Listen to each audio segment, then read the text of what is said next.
of flesh and blood. Welcome to Tell Me Your Story, New Paradigms for a New World. I'm Richard Dugan, your host, and I thank you so much for joining us here on the program as we get set for, as I have said before many times, one of my favorite interviews is with the folks who spend inordinate amounts of time in study and research and all of that good stuff. I'm talking about rabbis. I have had some of the most incredible conversations with rabbis who have written books, who are just here to talk sometimes about the Jewish faith and sometimes about Jewish mysticism. And I also have to remind myself, and I remind our listeners too, as I'm sharing this with our special guest here on the program, that if I was going to be a really true follower of the man who died and rose again over 2,000 years ago, I would not be a Christian. Now, that sounds very strange, but he never asked us to convert. He was a Jew. I should be Jewish. So, with that being said, I welcome to our podcast, our broadcast podcast videocast, the author of Embodied Kabbalah, or Kabbalah. It all depends on how you want to pronounce it. We'll find out how he does it. Jewish mysticism for all people, not just Jews. And his name is Matthew Ponak. And Rabbi, thank you so much for joining us here on the program. It's wonderful to have you on the program because you seem awfully young for those who are watching to be a rabbi, because I would think it would take 30, 40 years to reach that stage with all of the education that you have to have. Thank you for being with us. Thank you for having me, Richard, and thank you for the lovely introduction for me and for rabbis in general. Oh, I can't tell you. And some of the things that have been shared with me, I loved, and I won't go into the detail, but we were talking about a particular subject and one of the laws, Levitic laws, and he says, "Do you know the context?" I'm going, "Context? This is a law. It's just what it is." "No, I don't. What is it?" And he shared it with me, and I go, "Oh, that makes more sense." And so it's like, people need to do a little bit more research before they start using, whether it's the Torah or the New Testament, to bash people over the head, to get them to conform. But we're not here to bash anybody. We are actually here to talk about this book, which cannot be seen on the screen, but it will be when folks are watching this on YouTube. Embodied Kabbalah, or Kabbalah. Thank you, sir. How do you pronounce it? Does it really matter? And are we referring to the same thing, i.e., in English, the tree of life? So I pronounce it Kabbalah, but Kabbalah. I'm open to different pronunciations. That's sort of a more modern Hebrew pronunciation. Kabbalah is more Ashkenazi, from sort of the Eastern European Jewry. It's the same thing. Now, the only difference is that sometimes Kabbalah refers to the whole history of Jewish mysticism, and sometimes it refers to the movement that arose in the Middle Ages that has to do with the tree of life. On the cover of this book, Embodied Kabbalah, it has to do with the whole history, but that medieval movement is such a profound and unique expression in the world of mysticism. I really use it both ways when I teach and speak. Well, I will tell you, you've got some really neat diagrams and so forth in here, and it's a wonderful book. I really like it, and it's hardcover. It's hardcover, which is kind of nice. I don't know if you've ever taken a look at the tree of life itself, the physical representation thereof. And this is rather interesting. This is sidebar. I don't know if Gene Roddenberry had intended this, but if you look at it and you look at the Starship Enterprise, the original from the 1960s series, you actually can see the formation of a portion of the tree of life. And I'm going, wow. That I don't know if it was conscious or unconscious, subconscious, what it was that the design came from, but I just thought it was a pretty neat aspect. Let's talk about the Kabbalah and what it is, and maybe in some instances what it isn't, because a lot of people, they hear the word And I also hear the word being used in the context of sort of almost a sort of a denigrating a phrase used for a certain group of people who believe a certain way that is just bizarre to the rest of us. In other words, how in the world can these people go down this particular path? It makes no sense. What are they basing their belief on? And so on and so forth. Kind of like I don't know, like Heaven's Gate, for example. Really? There's going to be a ship that's going to come and take you away, but you have to commit suicide? Anyway, so what is it and what isn't it? Well, first off, the Star Trek reference, I can't visualize that ship in my head, but I'm a big fan of sci-fi and fantasy in general. Mm-hmm. So if we want to talk about something like Star Wars Mm-hmm. and the way Obi-Wan Kenobi explains the Force Yes. to Luke Skywalker in Mm-hmm. episode 4, he says something along the lines of it's an energy field generated by all human beings. It surrounds everything and binds the universe together. Something along those lines is a pretty good way of explaining an element of Kabbalah, which has to do with how God or the divine or spirit manifests in our world, Mm-hmm. and how each of us can have access to that. If I were to explain it in the simplest terms, Kabbalah is a description of the different layers of reality and a step-by-step or even sort of layer by layer, dimension by dimension encounter with the different manifestations of the divine and how we can interact with that on earth. And that's really what we're looking at, is the interaction with the divine, if you will. We promote on this program, and have been since September of 2019, what started out as the year of perfect vision, 2020. Then we went on to the decade of perfect vision, the 2020s. Well, what that means, Rabbi, is we want people to spend time going within, to sit quietly in that still, quiet, peaceful, calm place and listen to that still, small voice, which some will interpret as the divine. Is that where we can sort of connect with the divine and find out more about? Because I think too, when you mentioned, the force that is put out by that emanates from human beings, the first thought that came to mind was Lynn McTaggart and her books about the field and so forth. Mm-hmm. So the understanding, and I guess I can't purport to speak on behalf of all Kabbalah or of all of Judaism, but what Sure. I'm saying now is sort of the way that it resonates most deeply for me, Mm-hmm. is that we can find the divine, so to speak. We can encounter the divine in any element of reality. Though, yes, we can find that within, and we can find that in that still small voice, that deep river or flow or silence that is within us. And we can also find the divine in relationships with other people, with animals, with trees. We can find the divine in poetry. We can find the divine through wonderful experiences in nature, through adventure. Any encounter we're having, any relationship we're having with any physical part of the world, in fact, including our bodies, rocks, and all the more so in beautiful scripture or wisdom teachings. I shouldn't say all the more so, equally so. Maybe that's a radical statement. That they're all gateways potentially towards something that lies beyond, and it's the orientation towards the potential in those experiences that opens up the access points and the contact. We're talking with Rabbi Matthew Ponak. He's a teacher of Jewish mysticism. He is a spiritual counselor. He's also the co-founder of, and I want to get this pronunciation correct, the Mekorah Institute.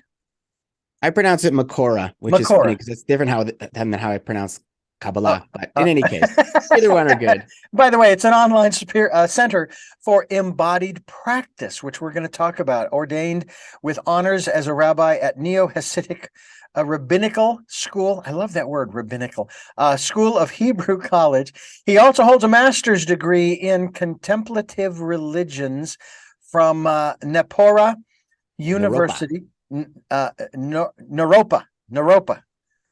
Naropa University. Matthew lives, as we are speaking with him right now, especially in Victoria, British Columbia, certified as a focusing professor. That's an interesting title, focusing professor, to guide others to deeper self-knowledge and healing. And he's also the author of this book we're talking about, Embodied Kabbalah. You can learn more at Matthew Ponak, and will be linked to your website, matthewponak.com, M-A-T-H, correct, MATTHEWPONAK.com. And you are listening to Tell Me Your Story.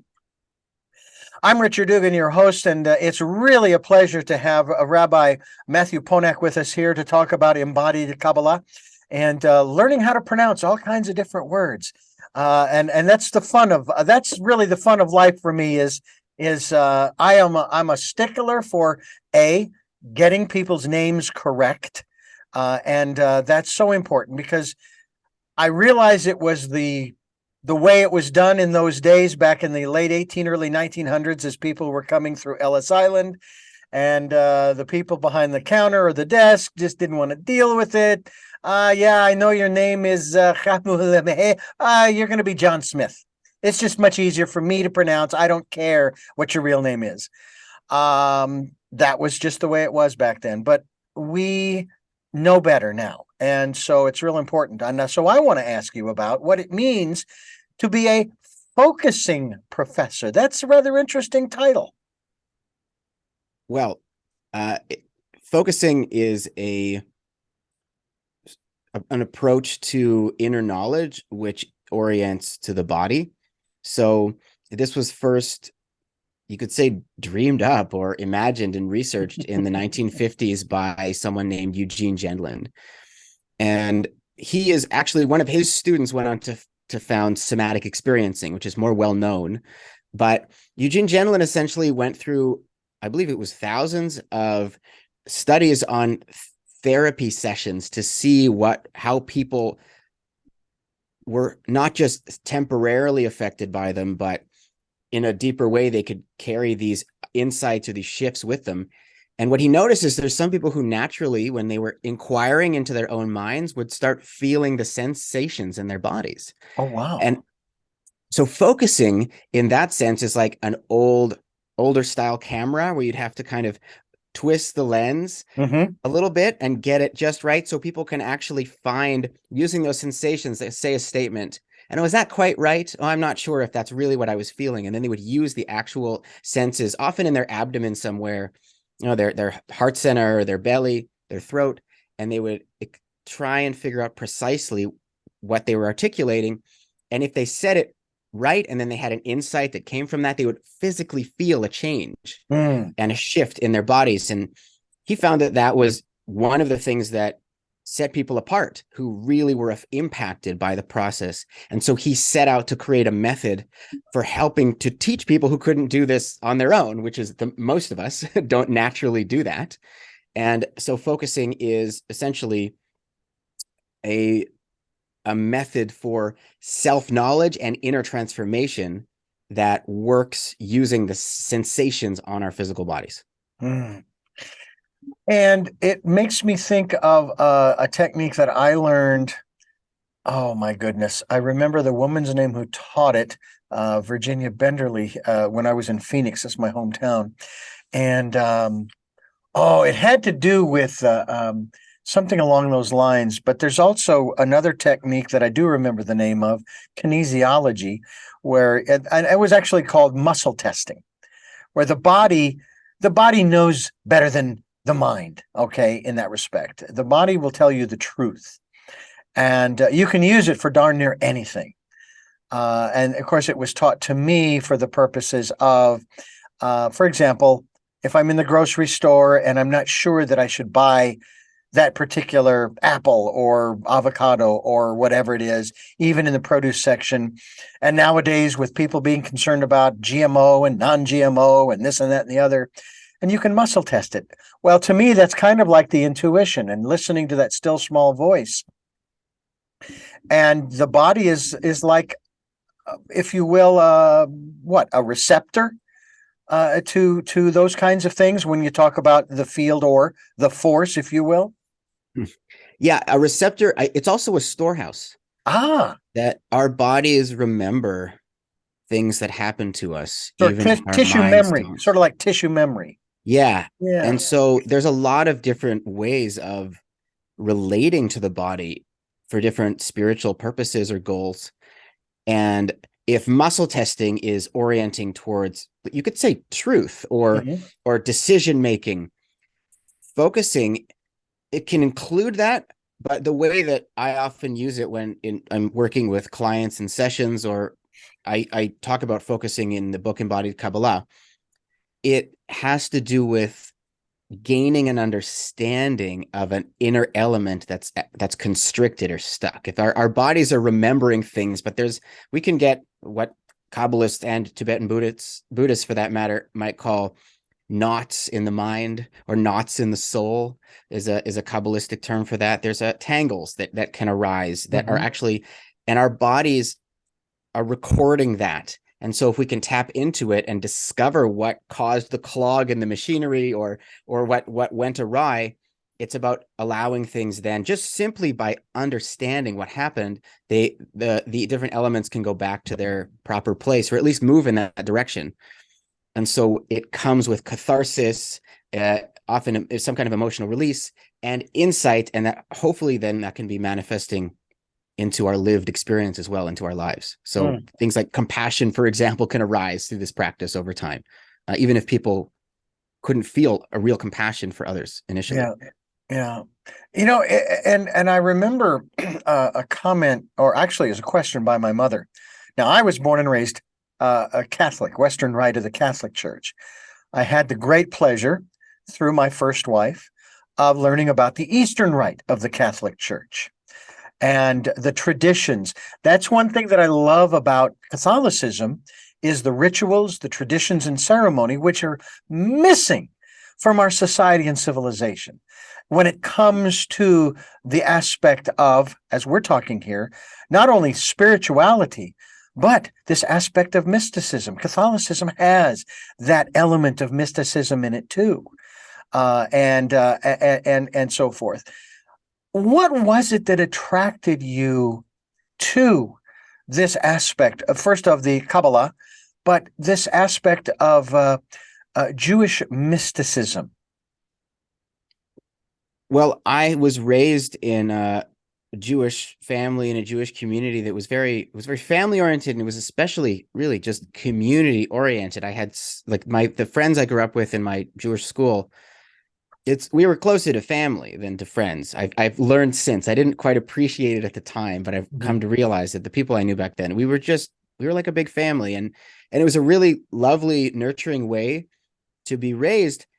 And it wasn't until I was a teenager, actually, I'd left that kind of Jewish school context and was in a public high school, that I really first encountered the mystical elements of the tradition. I guess they don't generally teach those to children. Which I think there's some real wisdom there. You don't want to necessarily start talking about non-duality before the children understand the concreteness of reality. Yeah. There's different approaches. That's generally been my take, and I think I have an appreciation for it now.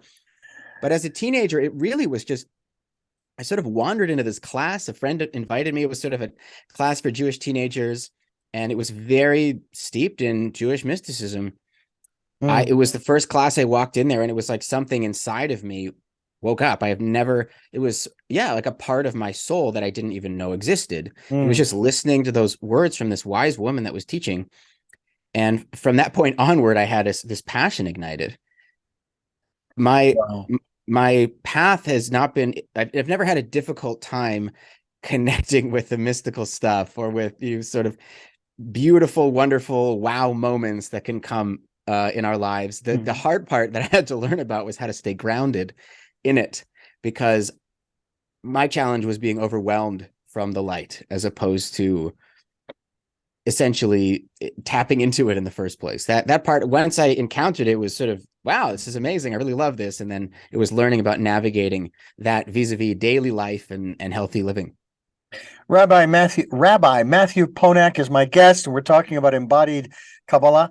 It is dealing with this whole aspect that we're starting to get into now of the Jewish mysticism for all people. And we're going to talk about some interesting things, including what you just referenced, grounded spirituality. We're going to talk about a few other things as well as we continue here on Tell Me Your Story.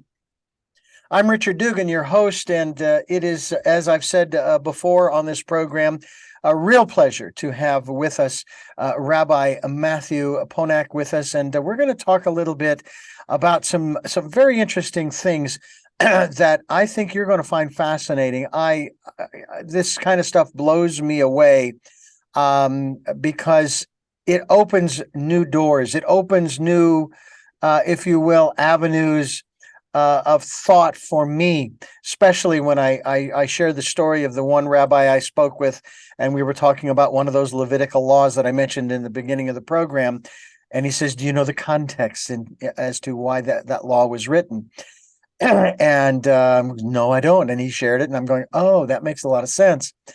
I want to talk a little bit here about a couple of elements. You mentioned grounded spirituality and being a conscious person who seeks a balance of life values and honesty, accountability, kindness, and the modern spiritual seekers who glean value, wisdom, and practice from distilled forms of Buddhism, for example, or mindfulness, Hinduism, yoga. I consider myself, by the way, Rabbi, a metaphysician.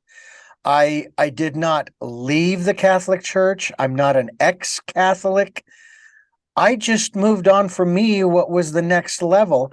And there are times, I have to tell you, there are times when I'm thinking, I wonder if Judaism might be my next level. Some would say, oh, but Richard, you're going backwards. I don't think so. Because there's so many things we don't know. I will case in point, how much do we really know about the Islamic faith? I mean, the real Islamic faith, not the extremism. And what do we really know about Judaism? For example, Shabbat, making refreshing rest part of our rhythms, which also is very important. What do you think about people who are searching in this regard? I remember becoming a Baha'i, but not because I believed wholeheartedly in what Baha'u'llah was espousing in his books, which I still have a bunch of, but because these people just embraced me. It was like I found a new family. They took me in, and after a year and a half of being a Baha'i, I said, I can't make that final step because I feel as though I joined under false pretenses. But I was searching. And I'm still searching. I haven't stopped my search. Don't get me wrong. I don't even think I'll stop my search after death. But talk to us a little bit about your experiences with your search. And now that you're a rabbi, you have chosen for this time period anyway, this particular path. Tell us about that and what you found. Uh-oh. I just wanted to. I his library. I had to double check what you were saying about a metaphysician. There's a book right behind me that's called Physician of the Soul, Healer of the Cosmos. Oh, and wow. It reminded me of that term metaphysician. And it's about a particular Kabbalist, very famous, named Isaac Luria. And when we hear the term tikkun olam, which is often translated today as to heal the world in a sort of more physical sense, what he meant and his disciples meant was healing the cosmos, meaning the metaphysical realms needed our help to heal them. And so when you're talking about that and just curiosity in Judaism, I had to mention it. Well, thank you. Well, tell us about your search. My search, well, I started, in a sense, we're all on a search when we're born. I don't think the spiritual level or the spiritual dimensions of our being it's a developmental stage for a lot of us. And we reach that, and it's hopefully kind of building on everything we've done before. But when I was 16 and I found that mystical genre of Judaism, I became impassioned, and just my whole value system shifted fairly quickly. After a couple of years of really a lot of learning and practices, I ended up in a seminary in Israeli yeshiva where I was studying. I was 18 years old. I was studying Torah maybe 12 hours a day. I was praying 3 hours a day. I wasn't eating much. I wasn't sleeping much. And I had sort of this really ungrounded, overwhelming experience where one of the ways of describing it in a Kabbalistic metaphor is that each of us has sort of containers, or you could say energy centers, but also like vessels, sort of clay pots in this sort of older metaphorical sense. And those were being filled with divine light when we're having spiritual pursuits. But sometimes they can get overwhelmed and they can crack a little bit. And a little bit of a crack is okay. Mm-hmm. And that can heal and grow and strengthen. But when they get so overwhelmed that they shatter, there's some major rebuilding that needs to be done. And that's what happened to me when I was 18. I had a mental health issue that arose from spiritual practice, which I didn't even know that was possible at that age. And it took me a few years to really figure out what had happened. And I eventually encountered teachings all about the simplest things in life that are grounding, that can balance that out, that it's not about like transcending or ascending simply for its own sake. It's actually about, I learned the importance of being a bridge, that if my feet aren't on the ground, if I'm not eating well, if I'm not sleeping well, if I'm not regularly exercising, for me, I don't need to do drugs. There's nothing I am lacking in the realm of joy and excitement if I want to cultivate that, or even, altered states of consciousness, hallucinogens, anything like that, any sort of intoxicant, I just stay away from now. And I meditate on my feet if I'm feeling lightheaded. There's a whole bunch of these rituals, but essentially over time, I came to discover that those teachings about groundedness, which I had learned through a transpersonal psychologist, those teachings were found within Jewish mysticism, but they weren't very well known. And so I compiled them along with a few other teachings I just felt like the world needed to know to open up the gates of Jewish wisdom and Jewish mysticism more specifically. It's the path of the sacred bridge. Yeah. It's that ability to be connected deeply, you could say, above or within, and also simultaneously relatable, someone who can show up on time, someone who can have integrity, and who knows how to chill out and not just talk about spiritual things at every moment. Really, that's part of that balance. That's very important too. And I find myself, I worked for 15 years back in the 80s and early 90s for a Christian radio station. And of course, this was during the height of televangelism.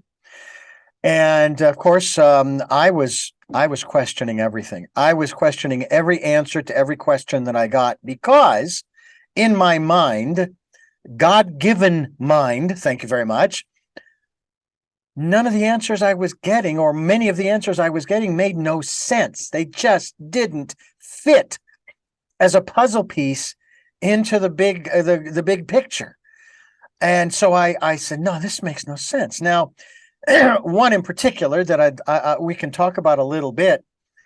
If I am correct in my understanding from the Torah, in Christianity, there is God and heaven, and then there's the devil, Satan, Lucifer, etc., fallen angel, and hell. But from what I remembered in a discussion with, again, a rabbi, and then also reading a sort of a translation, my goodness, talk about negative energy trying to infiltrate here.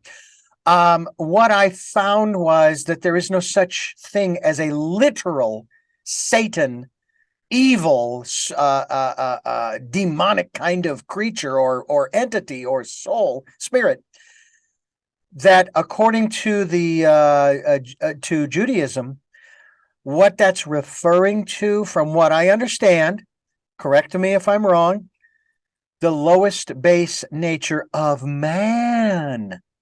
It's not outside of us, it's inside of us. And it's like that old Native American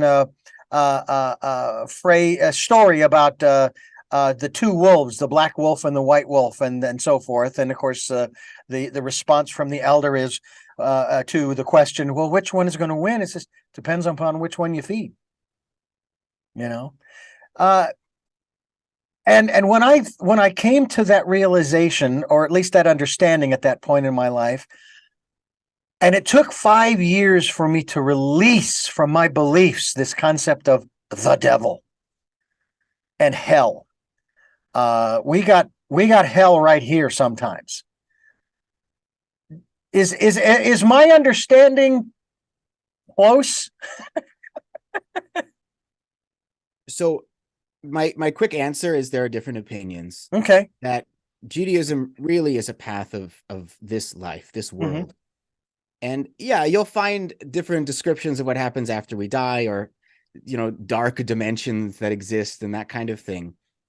But the emphasis, the vast emphasis in the writings and the teachings in our history is living our lives well and living our lives connected and ethically and in a balanced way. It's about this world. So if you look, like, Google or look on certain websites or books, the different versions of afterlife in Judaism and the Bible, you'll find a lot of different answers. Mm-hmm. But the essence of that teaching, really just the fact that there are different opinions about the afterlife religion, it means it's not about that. It's about the here and now, and we're meant to do the best we can while we're here.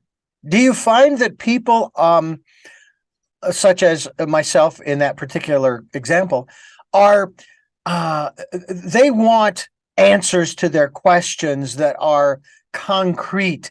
And to that end, there's a saying that was given to me, that was said to me when I was 21.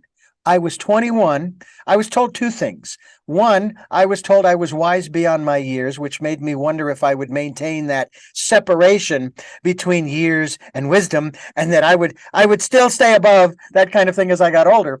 But then the other thing was it's like, it is better to begin in doubt and end in certainty than to begin in certainty and end in doubt. Do you find a lot of people try to use any religion and its books and its teachings and so forth to try to find some level of permanence, maybe in their lives, when in fact, because you kind of alluded to this earlier in the program, there's non-duality, which we'll get into. But that everything is changing. There is nothing that's permanent. Everything is temporal.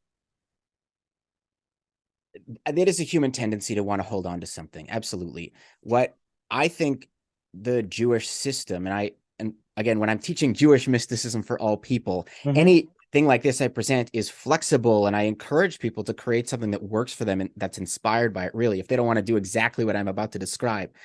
But the idea of Shabbat, the day of rest, is not just a day of resting. It's also a day of appreciation and celebrating everything we have and delighting ourselves physically, really eating the best food and taking naps and exposing ourselves to natural beauty. And we're supposed to find a way to really appreciate all we do have. And so the work week mentality, if you will, is that unknowable, is that impermanence, is the never-ending search for meaning or transcendence of some kind, or even just transformation. That's work week.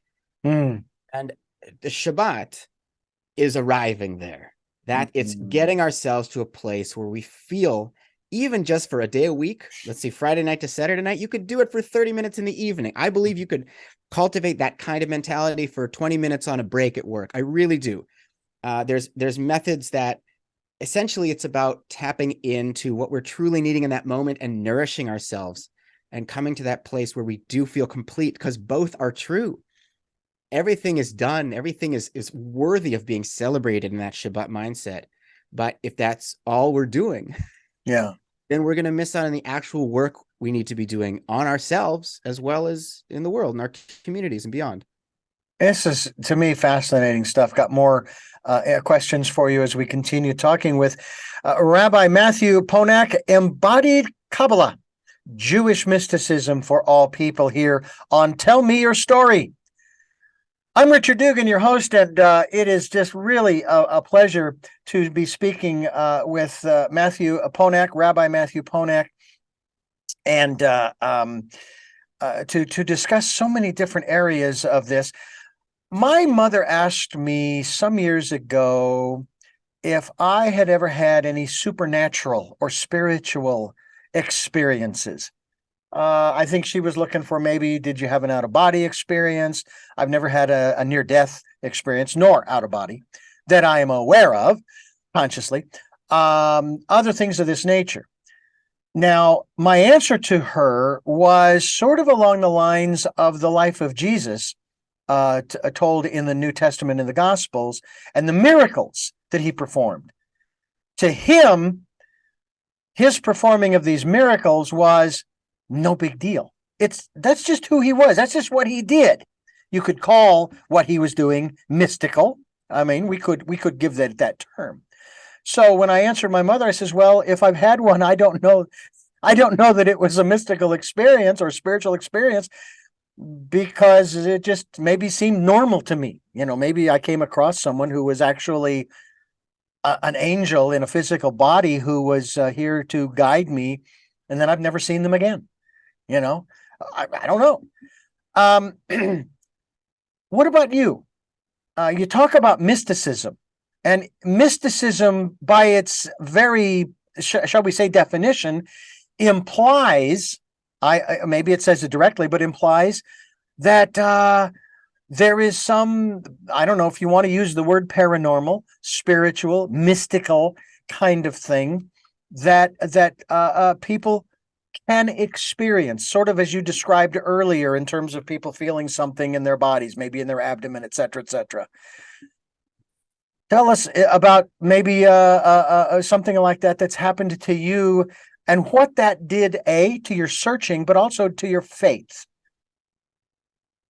Yeah, that's a great question. I want to share the first mystical experience I had, which was in that time when I was a teenager, 16 years old, just a couple months into that teenage class on Kabbalah, Jewish mysticism, and other topics that I was exploring. I got this book called Outpouring of the Soul, which was a meditative technique, really, of prayer. It was personal prayer, and the guidance was to essentially chant a name of God for, until I felt ready to then pour my heart out or speak what was inside. And I just started praying to God in my room, and it lasted an hour.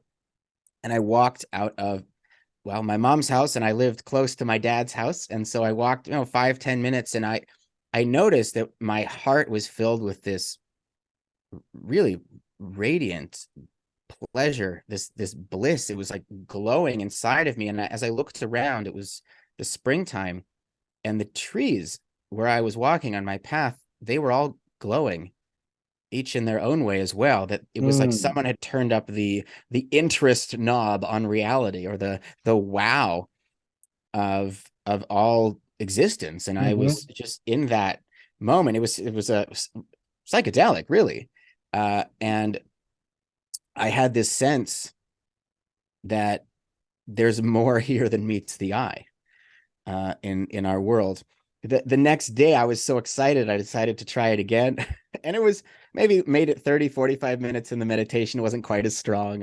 And the next day I tried it again and maybe made it 20 minutes, and it didn't come back. And I was worried I had done something wrong, or, and there was a lot of learning in that. One is that meditation and prayer and these practices can be extremely powerful and transformational.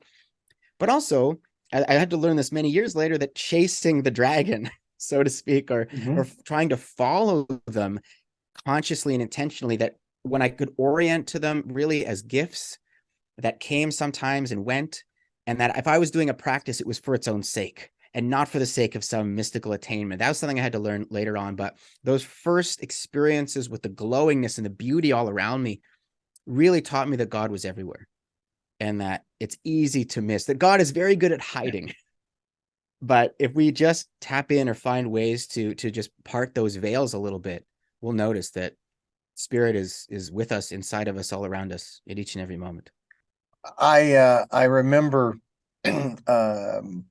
hearing all of the different stories from the evangelical community when I was working for those 15 years. And it was probably 6 or 7 years into that stint that I started saying, not necessarily to the pastors, the ministers, the laity, etc., of the programmers, but sort of to myself and to the universe, going, is there something that I can do to help to hasten the establishment? And again, this is from the Christian philosophy, the establishment of the Antichrist, to bring about Armageddon, to bring about all of this stuff, so we can move on to a new story, because I'm bored. I am bored with that story. It just, come on. It's like, I can understand watching Star Wars, the original movie, which I did. I went, and I think it was 75. I went to the Cinecapri Theater in Phoenix, stood in line at midnight, and I watched the movie. But I only saw it once on the big screen. And this was one of those big curved screens, right? It was before its time, ahead of its time. And I know there are people who have watched it hundreds of times, and that's great. And I love watching Star Trek. I love watching the Next Generation series that a dear friend of mine who I worked with at that station used to say was our modern mythology. Now put that filter on watching the Next Generation series, Matthew, and see what you get. It was fascinating when I started looking at it that way. But I'm going, could we get another story? Because I'm bored with this story. This is like, because this has been screamed from the rooftops for 2,000 years, you know? And then there are people like a gentleman by the name of Edgar Weisenach, who back in 1988, I think it was June or July, maybe August, he said that Jesus was going to return the 16th, 17th, or 18th of September of that year. Now, the 17th happens to be my mother's birthday, but it didn't happen. So he's gone for a few months, finally reappears. I forgot to carry the one, blah, blah, blah, blah, blah, blah, blah. And then he said, it's 1989, and it didn't happen. So a few years ago, I looked up Edgar Weisenach to see if I could find out if he was, around anywhere. And of course, he's since passed, to which the only response, and it's the same response I had when Jerry Falwell passed away. Well, at least now they know the truth. Let's talk about the truth a little bit. Now, there are those who say there's objective truth. There is the truth, and then there's truth. I heard a great line the other day in a movie by the protagonist who said, there is no reality. There's only perception. So if you were to lay that filter over that statement about truth, then there is only the truth that you choose to make the truth in your life. What are your thoughts on that aspect in terms of this mystical life? Because quite honestly, this life is mystical because of the fact, how does the body continue to do what it does, and the heartbeat and the brain synapse and all that is amazing technology. Absolutely. We're living in a very miraculous and wonderful world. When it comes to truth, I heard a great story a few years ago. As a rabbi who I know was in a synagogue in Brooklyn or somewhere in New York, and there was two Jewish philosophers that sat down behind him before the service, and one of them turned to the other and asked this great question: what do you think is more dangerous, absolute certainty or absolute doubt? And the way the rabbi told the story is he didn't hear the answer, and he's like, great, I love the question. It was all about questions and pursuits.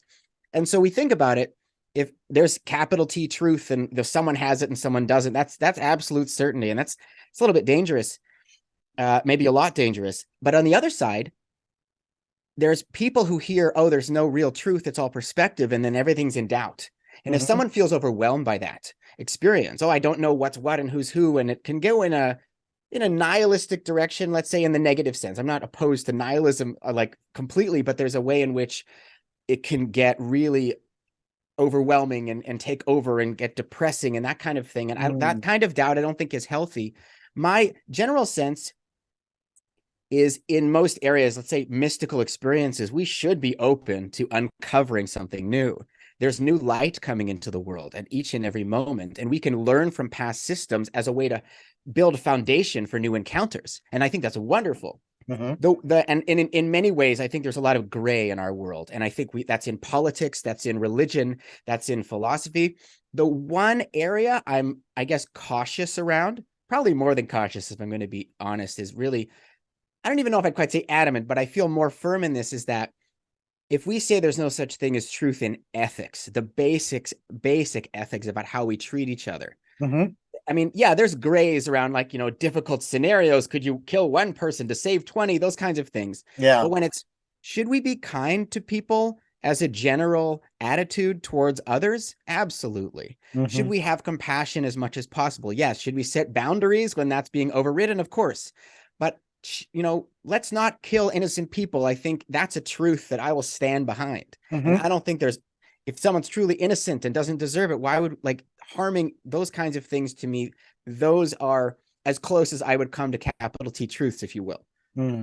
Interesting. Rabbi Matthew Ponak is my guest, Embodied Kabbalah.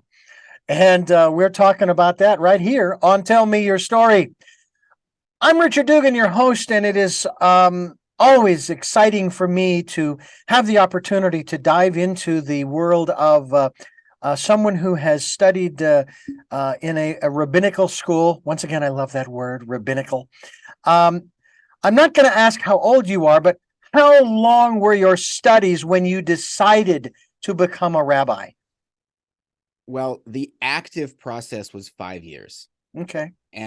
But before that, I mean, I've been studying Jewish texts since I was 5 years old, really, learning Hebrew. And I have, after I finished high school, 9 years of Jewish education, all of that. I did 12 years of university afterwards, and that included 5 years with a focus on religious studies in my undergrad. I did a 2 years master's in contemplative religions, so world religions, at this Buddhist university in Colorado, Naropa. And then I did another 5 years on top of that. And so 5 years of, I guess, technical rabbinical school, but it really feels like I'm a lifelong learner after that as well. But the deep dive and the really rigorous decoding and translation and grappling with the texts was a 5-year journey. And so that would basically, and by the way, I have to say, you look great for 85. It's incredible. Thank you. Appreciate it. I had the great pleasure, as of our conversation here last night, to talk with my father. Now, why that's important? My father is 91. He'll be 92 in August of this year, 2023. And I say, if he makes it that far, because he has been diagnosed with Parkinson's and dementia. And they have set him up in my parents' home, in their condo in Phoenix. They converted my mother's sewing room, which I find an interesting conversion, into my father's room. And thank goodness that we didn't use Zoom. We actually had video on our phone calls. So I punched the little camera and boom, and my mother positioned the camera. So I got to see my father. Now, the last time I actually physically was in his presence was almost a year ago, when we were saying goodbye to his eldest daughter, my older sister, who passed away at the end of March. And we had the memorial at near the end of April. And we had a wonderful conversation. It wasn't long. He gets tired, obviously, very easily, very quickly, but at least he was able to see me. I was able to see him. We had a beautiful conversation with both he and my mother, obviously continuing to tell him that I love him very much. And I hope that I get a chance to see him in person before his passing. But at this point, it's kind of inevitable because of the conditions that he's dealing with. So my sister passed a year ago. After her passing, after I got the phone call and I hung up the phone, and believe it or not, I had 30 minutes before I had a scheduled interview, which I was told that after I'd done the interview and after my family had heard the interview, they said, you should have waited. You should have waited because you really hadn't. And it's like, but in my business, the show must go on, and you have to set aside all. And I incorporated the fact that my sister I just been told that she'd passed within the context of that interview. But one thing that I was so astounded by was the fact that I was hearing her. And she was saying, hey, Richard, it's okay. Everything's okay. Now, one of my first impulses is to ask the question, I wonder what they're doing.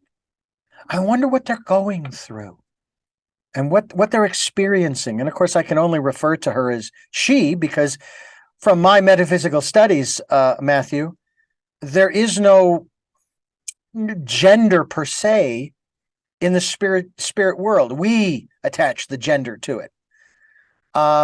What can you tell me about the mystical aspects of death? And maybe that's, I don't know, it's the only word I can that we've got right now.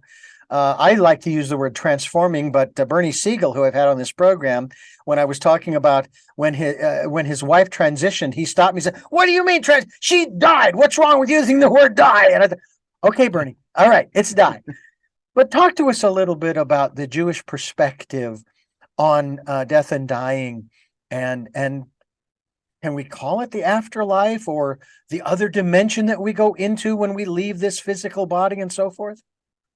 Well, apropos of what I was saying a few minutes ago, there's really opinions, if you will. I'm going to share what I find the most compelling and the most beautiful in that world, which is that there's a Kabbalistic term, rishimu, which means an impression or a trace, that it's possible for someone's soul, their essence, to move into the next world and also to leave a trace here in our world, that we can still make contact with who they were, both in our lives, but also really intuitively in those kinds of connected ways. So just what I'm going to say now is about the soul transitioning and transforming, but that doesn't mean that they haven't left their mark here, and we can access that at the same time. So that transition has to do with a shedding of the layers that we've acquired in this world, and a really a purification as the spirit moves closer and closer to the light, to God. And I am really connected with the Kabbalistic traditions around reincarnation. To me, that really makes a lot of sense, that if there's an afterlife in that sense, here we are. This is it, our afterlife from our past lives. But there are other views, of course. Now, there's a sense of sort of returning to the Godhead, returning and unifying with the source of life and light, and that sometimes these souls, well, there's more for us to experience, more for us to do, and so we come back out again. I love it. I don't know if you're familiar with a process of basically named by a Dr. Newton called life between lives therapy, LBL. We have a practitioner here in Santa Barbara that I went to have that experience. I got to tell you, there are times when I wish I could go back to that life. Not that this one's bad, but it was just so cool. But with the focus, of course, was on that space between the ending of that life and the beginning of this one. And of course, we went through I read the books, I read the case studies and so forth, and of course had my experience. And it is, to me, just fascinating. And again, it reinforces this aspect of reincarnation. Now, there's a beautiful little book I carry with me. It was given to me when I was 21. A lot happened to me when I was 21. It was a book of age. I'm sorry? It's a coming of age. It is indeed. And of course, I call blackjack and I win. But anyway, it was a book called The Impersonal Life. And in it, there's a chapter dealing with reincarnation. And it's this book, I don't know if you're familiar with it at all, but it was written by a gentleman by the name of James Banner back in the 30s, 1930s. And it says in this particular chapter, and I'll paraphrase, you think that when you go to past life hypnosis and you think that you're tapping into lives that you have lived before. But I tell you, you are doing nothing more than tapping into the lives that I have manifested. In other words, we haven't lived other lives, but when we start doing this research, it turns out that we're doing nothing more than tapping into those through a, sort of a conduit, a spiritual conduit, those other lives in the past. Now, either way, the whole point of doing past life regression and so forth and therapy is to learn. It isn't about, oh, I was Cleopatra, or I was Napoleon, or I was this or that or the other. It's what did I experience and what did I learn? And maybe because I'm still going through that again in this life, and maybe I didn't get it and I need to get it so that I don't have to do it in the next life, if there is one. And I just found the whole experience absolutely extraordinary. I want to ask you one quick question before we pause here. From my perspective, now, I myself, I loved the interviewer, Larry King. Matter of fact, I used to listen to him. I worked for a station in Phoenix where I worked Friday night, Saturday night, overnights, and I would run the console locally as an affiliate for the network. And the one thing I loved about the man, and I kind of incorporate this even into my metaphysical construct. And by the way, folks, metaphysics, basically it's beyond the physical.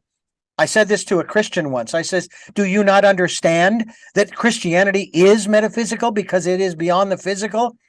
Yeah, there's lots of talk about the physical world and so forth. Render unto Caesar what's Caesar's, to God what's God's. But it's about the spirit. It's about who you really are. Anyway, I came to this perspective, Matthew. I consider myself to be a metaphysical agnostic because, and I'll sum it up this way, I don't know. I'm searching. And that was the position Larry King took. He says, I don't know. I'm not an atheist. I'm an agnostic. I don't know. And that goes back to what we were talking about earlier, beginning in doubt and ending in certainty. Talk to us a little bit about your perspective on that.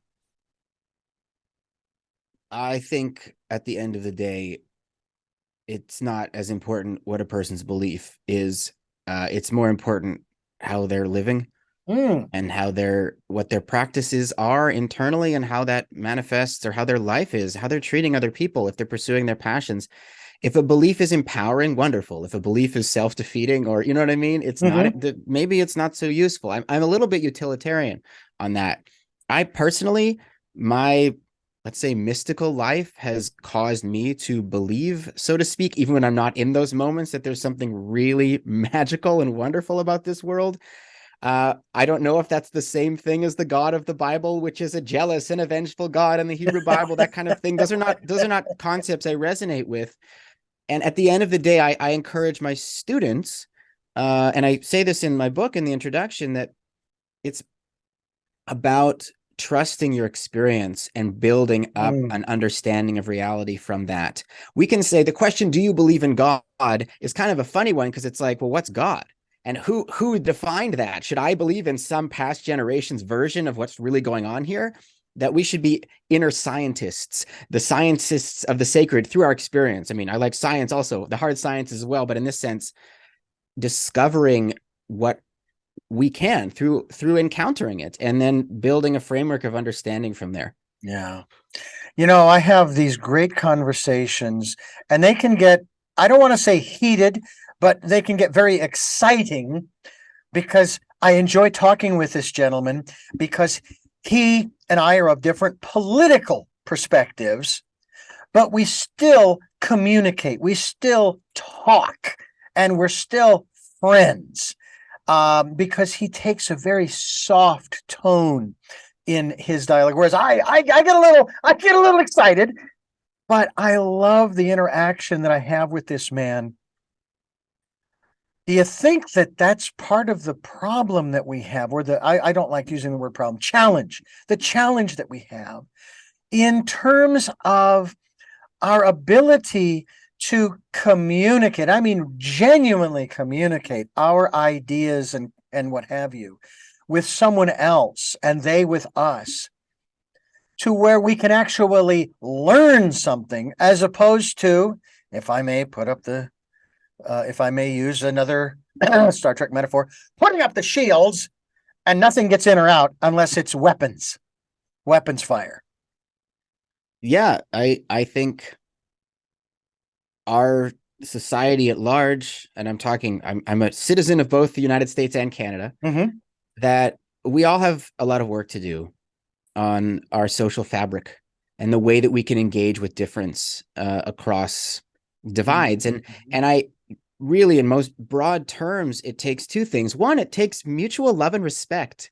And if that's not there to begin with, it's really hard, maybe even impossible sometimes, to actually talk about what matters in a difficult way. So if there's not acts of kindness, acts of generosity, just a general orientation of let's understand each other, I am not your enemy, those kinds of things, gift giving, I mean, the most basic human things. If that's not there, we can't do the harder work. And that harder work is about speaking truth, but saying it in a way that, as they say in the nonviolent communication world, your words can be a door or a window, but not a wall. Yeah. A window, like letting things in, as opposed to the buck stops here, that kind of thing. We actually need both of those. And I tend to think right now that the former might be the place to start, of just, as much as we can, being more community minded in our culture at large. And it ties into everything you've said thus far, especially codifying it down to staying focused on the here and now and the life that we're living, and the difference that we are making, and being conscious of that reality, that we're here to make a difference. Now, each one of us has our own perspective on what that's going to be. I myself, years ago, never really wanted to use the phrase, I want to change the world, because it was described to me as, no, that's too big. That's way too big. Little pieces, just take bite size, tiny little things, But I say today, I want to change the world for the better, for everybody. What that will look like, I don't know. All I know is right now, it is not a better place for everybody. And I don't know, I'm not talking about a utopia by any means.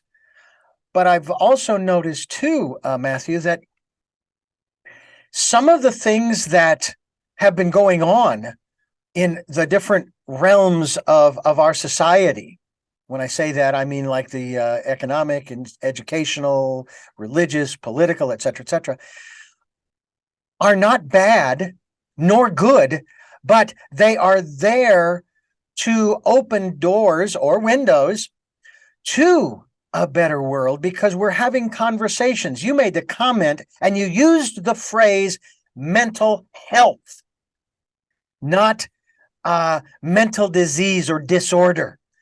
And I'm having conversations on this program with people dealing with mental health, and that we're having this conversation in order to destigmatize the issues surrounding mental health, because we all have mental health, as we have physical health and spiritual health and emotional health.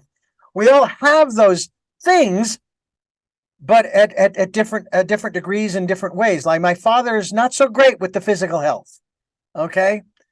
Not so great with that. I don't know what his spiritual health is, because he sort of kept that to himself. And you know what? That's okay. I don't need to know. It's a personal relationship. Just like if I was to ask you, Matthew, so what's your inner life like? What goes on in there? What, what kind of meetings do you have with God, or with your inner voice, kind of thing? You know what? None of my business. Not really. Whereas I, on the other hand, what do you want to know? I'll tell you whatever you want to know, because that's just my personality. That's just my way. It seems to me like embodied Kabbalah, the way you've talked about it with Jewish mysticism, that's part of it, is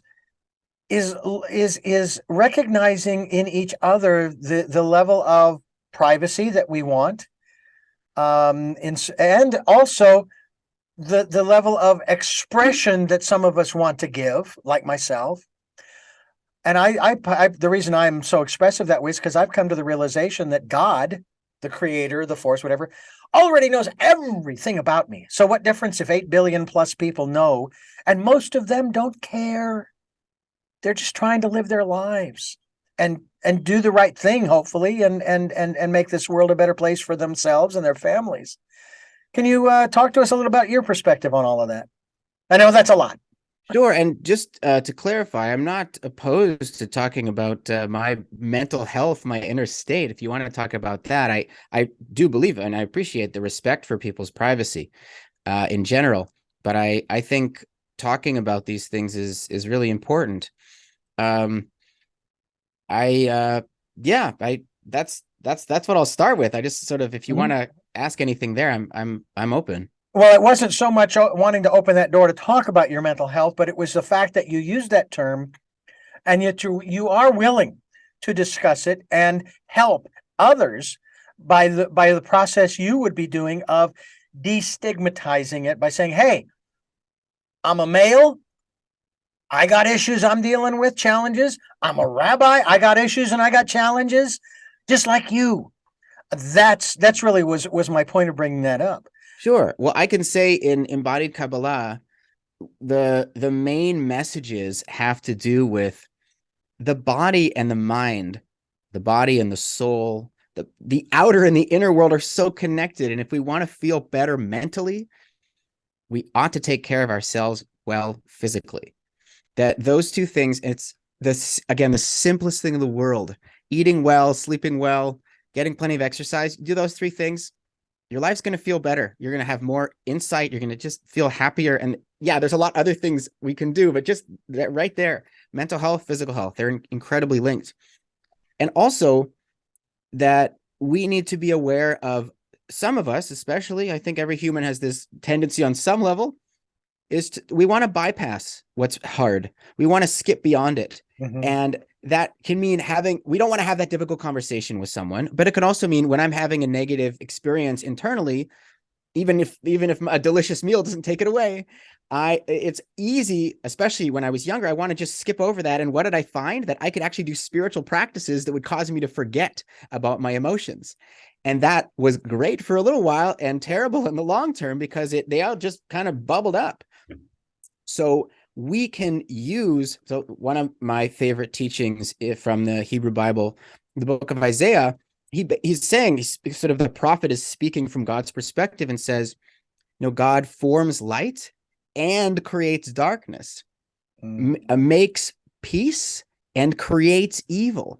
Meaning it's all from God, the good, the evil, the dark, the light. Mm-hmm. And there are using methods like focusing just the perspective of, sometimes I have to descend into the dark side of the force or into really the challenges within that kind of, you could call it demonic, but it's really just the nitty gritty of the difficulties we face inside of ourselves. Everyone has these. Yeah. And you can go into that, and it's not about transcending them. It's actually about understanding them and working through them. And they start to change. They start to have shifts on their own. And the hope really is that we don't return back to neutral afterwards, is that we grow. It's a positive to walk through the muck and discover what's there and the gems that are there. And then the muck starts to clear away. And that's incredibly valuable. Again, if we're resourced, if we're feeling able to do that difficult work, if we love our bodies, so to speak, we can then have a really good encounter with what's going on inside, and we can grow through that. And those are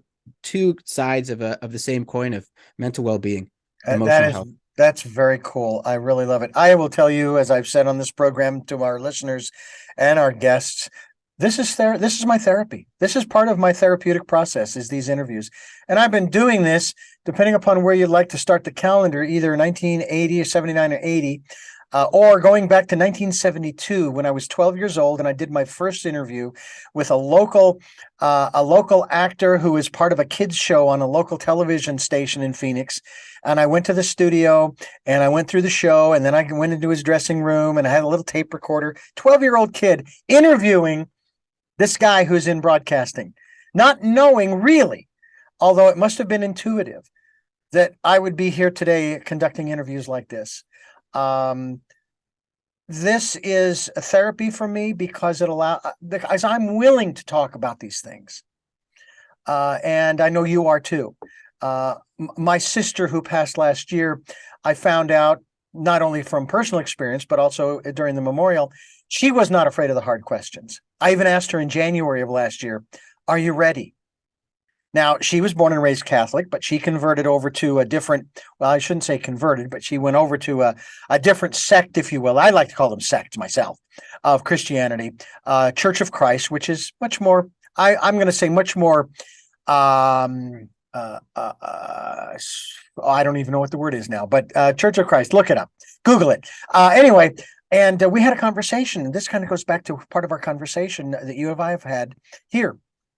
We were standing in the kitchen at Thanksgiving while Mother was making Thanksgiving dinner. She was not happy about the conversation we were having either. In any event, and she was concerned about my salvation, that whether I was saved or not, and my beliefs. And I said, "Jeanette, my beliefs of yesterday are not my beliefs of today, are not my beliefs of tomorrow, because I'm still alive. I'm still growing. I'm still learning. I'm still experiencing." Do you think that a lot of people, and maybe it is out of a sense of fear, and they want that consistency, they want that stability, when in fact, when you really look at the grand scheme of things, there isn't any, because everything's changing, everything's moving. But that's what I told her. I says, "No, I understand what you're saying, but I'm not willing to confine myself to a box or stay inside the nine dots, because I'm a curious individual, just like you, Matthew. I'm curious. I have these questions. Now, am I looking for answers so that I can concrete stuff in? Not really, no. But when I ask people like yourself these questions and I get answers from you, it opens up a whole different door for me of thinking. And that's really, for me, what this is sort of about. So I want to thank you so much for sharing your perspective and your book, Embodied Kabbalah, and it's Jewish mysticism for all people. And it's really a great pleasure to have had you on the program. Thank you so much, Richard. And it's an honor for you to tell me that I've opened up a door for you, because that's the whole point of this project. It's to open up doors and be a bridge between this esoteric tradition and the needs of today and what people are really thinking about and striving for. So I really appreciate that comment, and for all you shared today, Richard.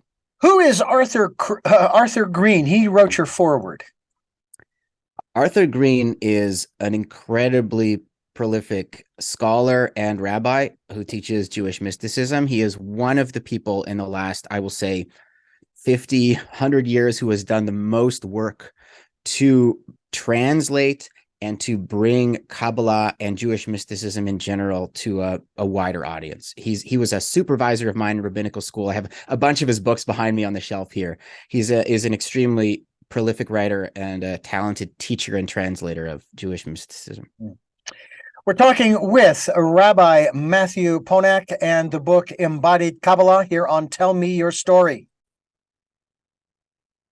I'm Richard Dugan, your host, and I thank you so much for being with us here, along with Rabbi Matthew Ponak, and the book that we've been talking about throughout this entire program, mentioning, and we encourage you to go to his website to find out more at MatthewPonak.com, is Embodied Kabbalah, Jewish mysticism for all people.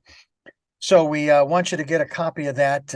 We're going to link to that website, by the way, your website, Matthew, so that folks can find out more about you and the work you're doing, and who knows, maybe find out more about how they can connect with you and go through this process of the Embodied Kabbalah.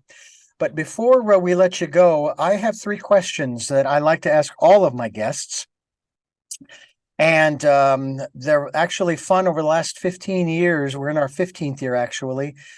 We've changed the questions around a little bit. And again, this is also part of that opening the door or window into your world. I look at this as it's Christmas. And guess what? I get to open a package called Matthew Ponak. And I get to go into his world and see what I can glean from the conversation as well as from the book, Embodied Kabbalah. However, before I do that, I want to thank you for listening to and watching Tell Me Your Story, New Paradigms for a New World. We're giving you choices and knowledge of those choices to help make your dreams come true. We are here on Sundays at 7 a.m. and 7 p.m., Monday mornings at 1 a.m., and Wednesdays at 9 a.m. for our special edition of Tell Me Your Story. We stream at those times at richarddugan.com, and the podcasts are on SoundCloud, iTunes, TuneIn Radio, Spotify, Stitcher, Player FM, Blueberry, iHeartRadio, Amazon Music, and many other locations on the internet, too many to mention. We're on YouTube, where you can watch these interviews, and we hope that you'll subscribe or at least click notifications so that when I put up a new interview, you'll be notified that there's a new one there. And also, we ask that, as mentioned at the beginning of the program, you participate in the Decade of Perfect Vision, the 2020s. Go within and just spend some time in that quiet, peaceful place. That place, I think I can say this accurately, that place of Shabbat, okay, where you listened to that still small voice. It's quiet. It's not going to disturb you. It's not going to shock you, but we encourage you to do that. And if you'd like to support the work we're doing financially, we would greatly appreciate that. We do have a PayPal account. It is there for your security as well as ours. And with all of that being said, I then go into the three questions that I ask all of my guests. And the first, that has never changed, is, who is Matthew Ponak? Who is Matthew Ponak? Wow. That is the simplest, deepest question you could ask, Richard.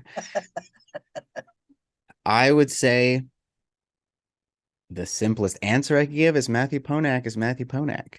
And the more nuanced answer is that I am a body. I have a body.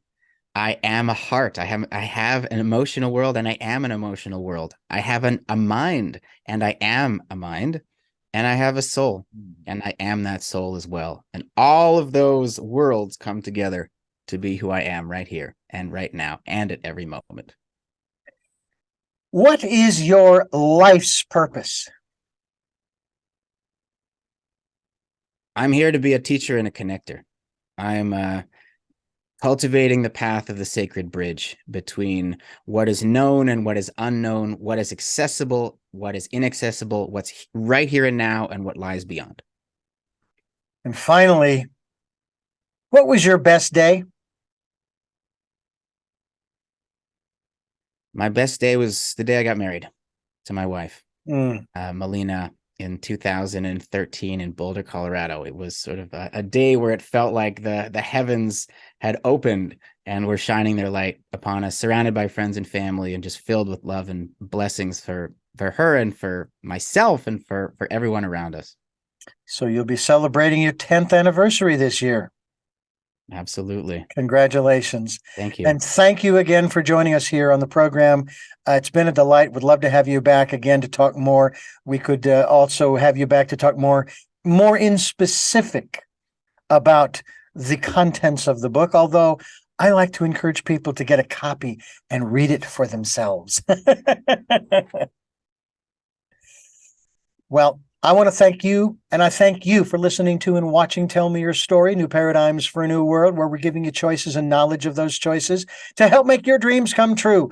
Until our next broadcast, podcast, videocast, love to Lal. And Jeanette, you betcha I am still listening.